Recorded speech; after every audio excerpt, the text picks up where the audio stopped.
Ilonggo. Please subscribe And like. and share. Ano sabi ni Andre? 12! 12!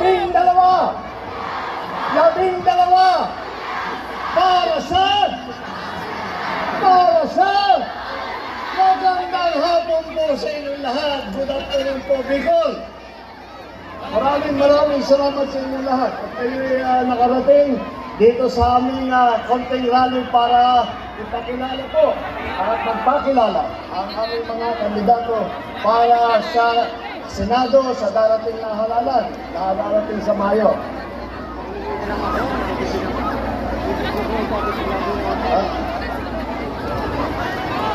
Alam niyo po, kapag ako'y sumasama po sa kanilang mga lakad, ay sinasabi, kampanya niyo naman kami.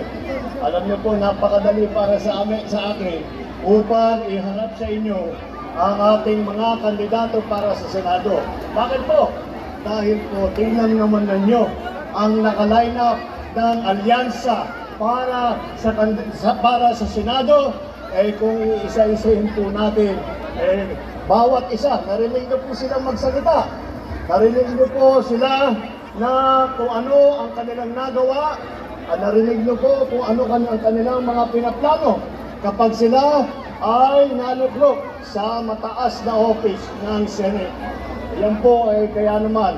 At isa-isa, sasabihin natin, madali sabihin, di kalidad po itong mga ating mga kandidato.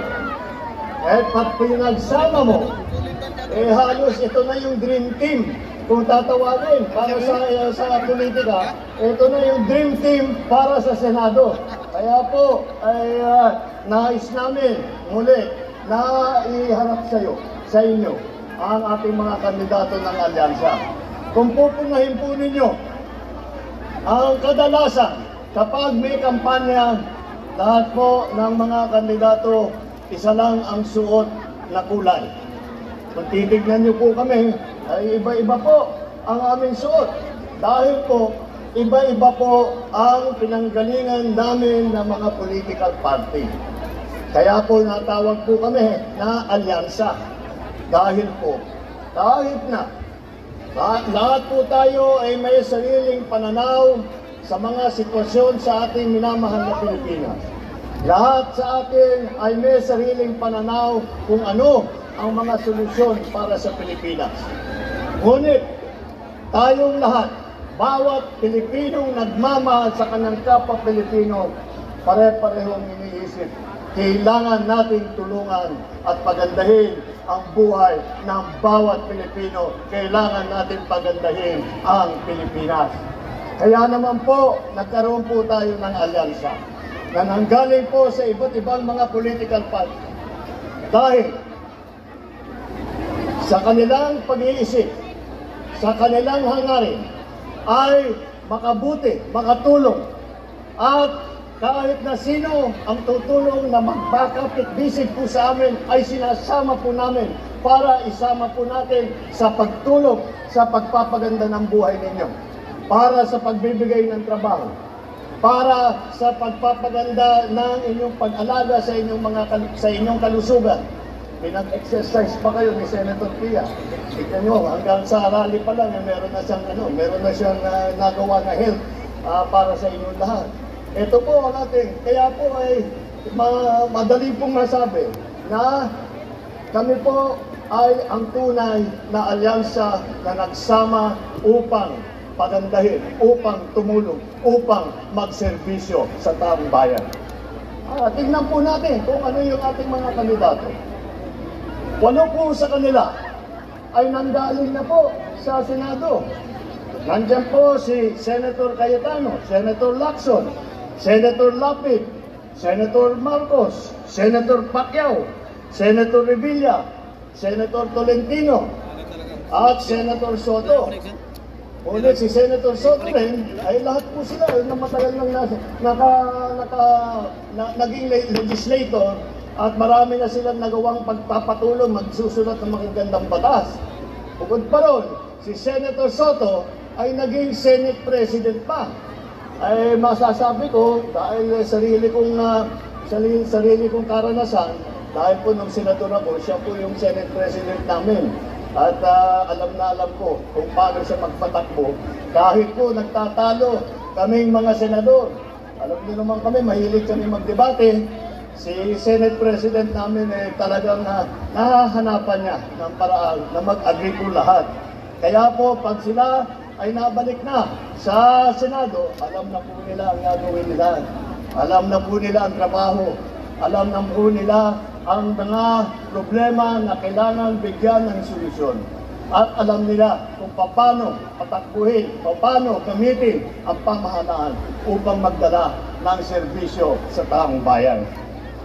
Sa katunayan, ito po naman ay galing po sa House of Representatives, naging congressman po.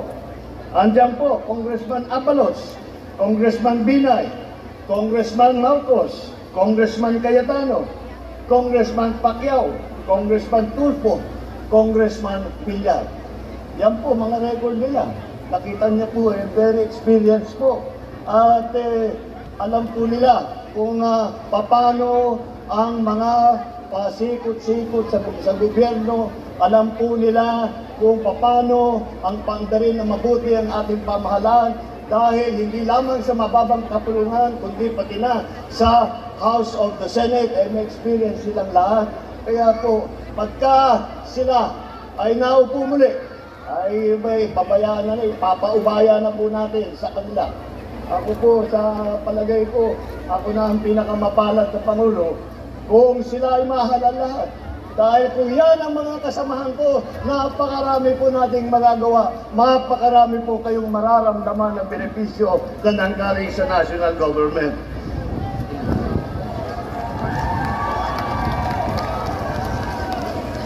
Apat naman, ang nagsilbi, kung hindi sa kabinete, ay yung tinatawag na cabinet rank, bale secretary sila. Andiyan po si Secretary Abalos ng DILG, ng local government. Dahil po, nung ako'y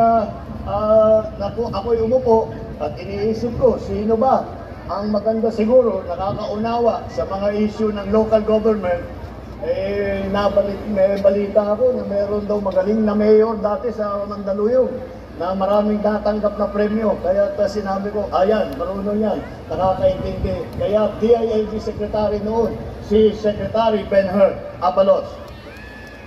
At si Erwin Tulfo naman, naging Secretary po ng DSWD. Ganon din po ang aking pag-iisip. Noong umupo ako bilang Pangulo, sabi ko, sino ba ang kilala ko na walang ginawa araw at gabi kung hindi tumulong sa mga ating mga kababayang nangangailangan? At kaagad, naisip ko po, kilala ko yan, kaibigan ko yan, naging partner ko pa sa radyo yan. Ang ating magiging Senator Erwin Tulfo. Andyan din po si Senator Tolentino na nanggaling po sa MMDA, yung Metro Manila Development Authority.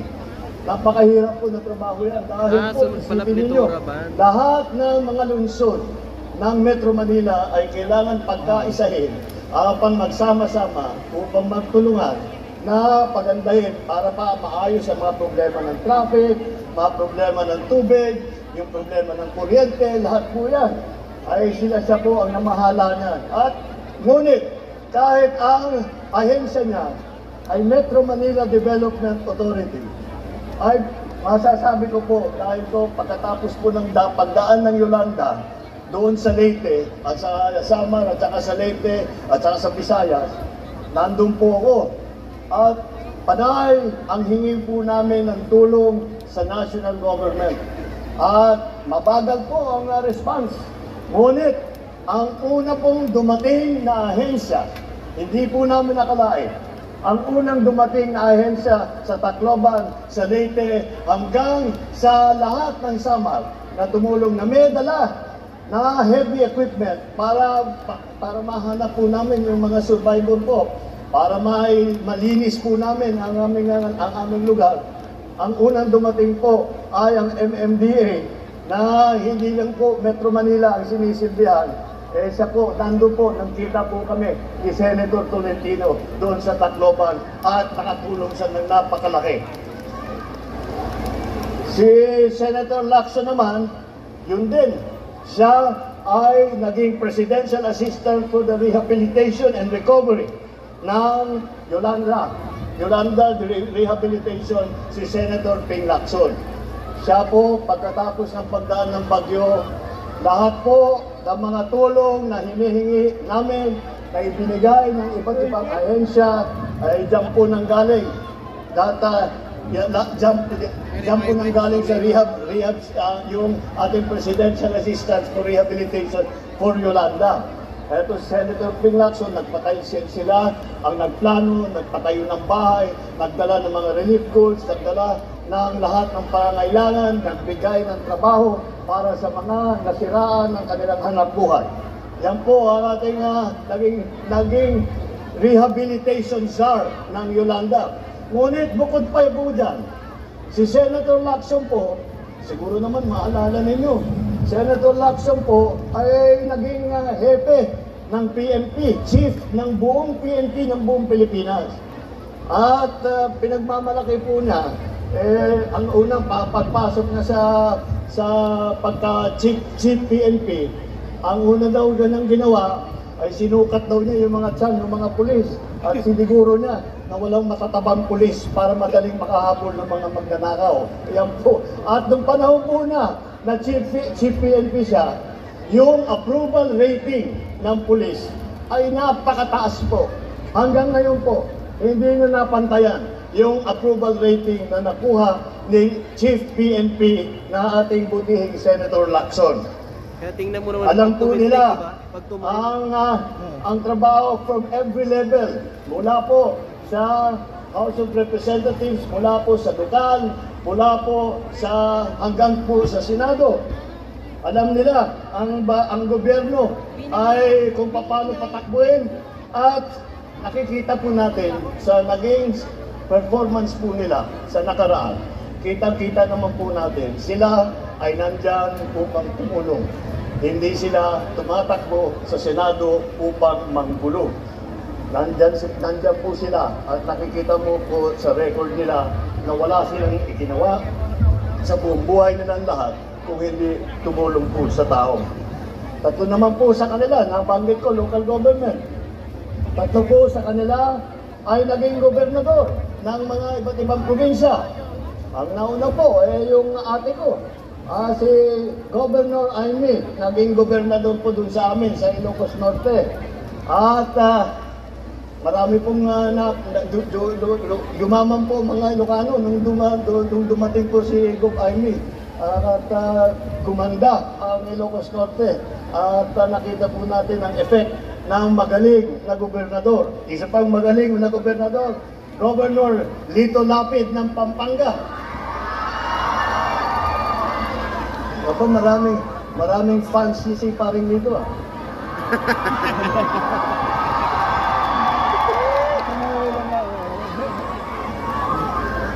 Di kilala niyo naman pala ang ating kaibigan. At alam niyo naman kung matagal. Siyempre, kinikilala natin siyang artista. Pero action star. Hanggang ngayon, action star pa rin. Pero po, sasabihin ko po sa inyo, dahil sabay din po kami na senador, masasabi ko po sa inyo, baka hindi nyo nakikita ang ginagawa niyang trabaho, ang ginagawa niyong pag-aaral upang ulit makasulat na magagandang batas upang gawin ang lahat upang makapagserbisyo po sa taong bayan. At ang isa pa, naku, siguro kilala niyo ito, ang governor ng probinsya ng Cavite, Governor Bong Revilla.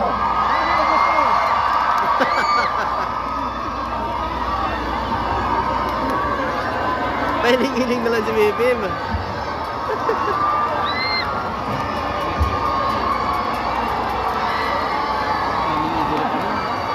Sino yun? Tayo pa nag-iidol eh. Siyempre, Pagka, nakikita nila sa TV.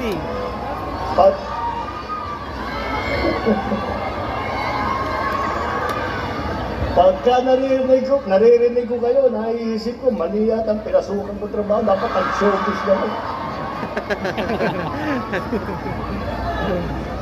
Pero isa pa yun, kilala niyo siya dahil narinig siya sa television, sa sine, action stand din. Hindi niyo po masasabi, pero hindi niyo po alam ng gobernasyon. Kung titignan niyo po, kung kayo po ay nakakadayo, nakakabisita sa Cavite, at nakita ninyo ang Cavite noon, at tignan po ninyo ang Cavite ngayon, makikita nyo napakarami ang ginanda ng probinsya ng Cavite dahil po sa trabaho na ginawa ng Governor Pong Revilla. O dito lang po tayo sa local government. Tatlo naman sa ating kandidato ay naging mayor ng iba't ibang lungsod. Tatlo po. Mayor Abalos ng Mandaluyong City. Siya po ay siguro sa lahat ng mga isa sa mga mayor ng lungsod, city mayor, na nakatanggap ng napakaraming premyo, napakaraming pagkikilala dahil sa kanyang mga ginawa, dahil sa dami ng kanyang natulungan, at bukod pa ron sa kanyang mga bagong patakbo, bagong sistema na ginaya po namin ng ibang local government. Ganyan po, yan po ang dating Mayor Abalos ng Mandaluyong. Andyan din po ang naging mayor ng, alam niyo po ito, City of Tagaytay. Sino ang naging mayor dito sa kasama natin? Senator Tolentino po, naging mayor. Kita niyo, hindi niyo alam. At ganun din. At siya ay nakapagservisyo bilang mayor ng Tagaytay. At sa akin, tignan po naman ninyong Tagaytay, ang ganda-ganda po ng development. At alam niyo po sa lahat ng nakasama ko po na senador, ito po ang hindi po mahihila ito. Dahil laging nag-aaral, laging nagbabasa, laging nag-iisip, laging nagkukonferensya kung ano pa ang pwedeng gawin para pagandahin ang kanyang pagsulat ng batas para bigyan ng solusyon ang mga problema na hinaharap natin. At ang mayor ng pinakamayaman na lungsod sa buong Pilipinas. Alam niyo kung sino, anong pinakamayaman na lungsod sa Pilipinas? O sinong mahiwagang mayor ng Makati?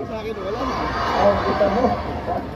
Alam niyo po, na kami lahat na nasa local government mo, tinitignan namin ang Makati. Sabi namin, sarap naman maging mayor ng Makati, ang yaman-yaman ng Makati City.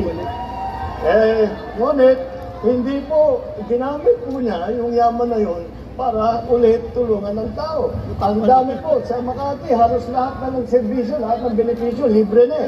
Kaya lahat kami, gusto namin lumipat sa Makati, pero hinakitay pa lang namin yung 100 years old namin na binibigyan kami ng cake. Pero yan po ang patakbo nila, yan po ang patakbo sa Makati. Lahat po ng serbisyo na ninanais ng tao, galing po sa lungsod, ay halos lahat po ay libre na. Dahil tama po, hindi minaldas ang yaman ng lungsod, ginamit para tulungan ang taong bayan. At hindi po baka kalain po ninyo na kinakalimutan po natin ang mga kababaihan. At hindi po, maliwanag naman po. Ay sa line-up po namin, 4 po dito ay babae. At hindi pangkaraniwang mga babae po ito. Kilala ko silang lahat. Wala nang kasing tapang, wala nang kasing sipag, wala nang mas malaking malasakit, mas malaking puso kaysa sa 4 itong mga ating kandidato para sa Senado. Kaya asahan po ninyo, kapag nandyan sila sa Senado, ang 4 na kandidato natin ay sila'y titiyakin nila na malakas ang boses ng kababaihan, na ipagtatanggol ang karapatan ng ating mga kababaihan. Yan po ang ating mga lady senator. At baka akalain po ninyo na ang ating mga senador ay tiga Maynila lahat. Hindi naman po siguro tama yun dahil maraming iba't ibang lugar na kinakailangan na naunawaan ng mga senador kung anong mga pangyayari doon, ano ang lagay doon, kung maganda ba ang sitwasyon, kung may kailangan ayusin. Kaya marami po sa ating mga kandidato kung saan siyon po galing sa Pilipinas. Unahin na po natin ang ating champion, si Senator Manny Pacquiao ng Bukidnon, Sarangani, Jensan. Alam nyo, kilala nyo naman si Sen Manny.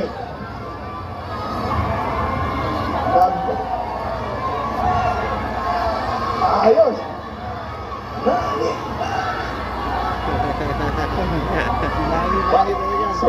Sen Manny, baka hindi mo alam, nung nagbo-boxing ka, nanonood kami sa television, ganyan pa rin ang sigaw namin. Manny! Manny!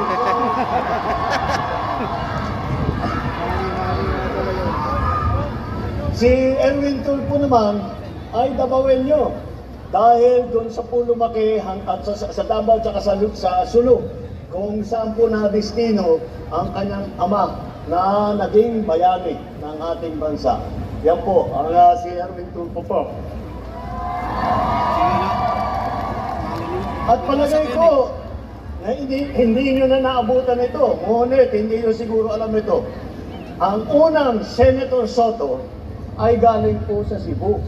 Kaya po, ang ninuno ng ating SP, Senator Tito Soto, ay galing naman Bisaya man, galing sa Cebu. At alam niyo naman kaming dalawa ni Sen Aimee, kilala niyo po ang aming ina, si Imelda. Si Imelda ay waray-waray man. Kaya yan po, talagang makita ninyo, kung saan-saan po. At sila nakaikot na kung saan sila pinalaki, kung paano nila nauunawaan ang sitwasyon sa bawat lokal. At ito sigurado hindi ninyo alam. Ang pinakabata po natin na kandidato rito, pinakabata pero isa pa sa pinakamasipag ito, mabait at mabuting tao ito, si Camille Villar. Ang ninuno po siya po ay Ilongga. Kaya yung pong mga ninuno niya doon po nanggaling. At marami na po siyang ginagawa doon na marami bilang congressman at kahit noong private citizen lang. Mga kababayan, malinaw po ang direksyon ng aming grupo ng alyansa na ito. Ito ay para sa kaunlaran, para sa kapayapaan. At hindi para ito sa pag-aaway-away at sa pag-aakit. Ang kailangan po natin para tayo'y umunlad, hindi po ang pananakot o paninigaw. Ang kailangan po natin ay solusyon. Hindi mga mainit at maanghang na salita na wala namang kalbuluhan at wala namang kinalaman sa pinag-uusapan. Ang mga kandidato ng alyansa ay kasama natin sa pagpapataguyod ng interes at kapakanan ng bawat Pilipino. Ipaglalaban po namin ang ating soberanya at karapatan sa pamamagitan ng diplomasya at dignidad.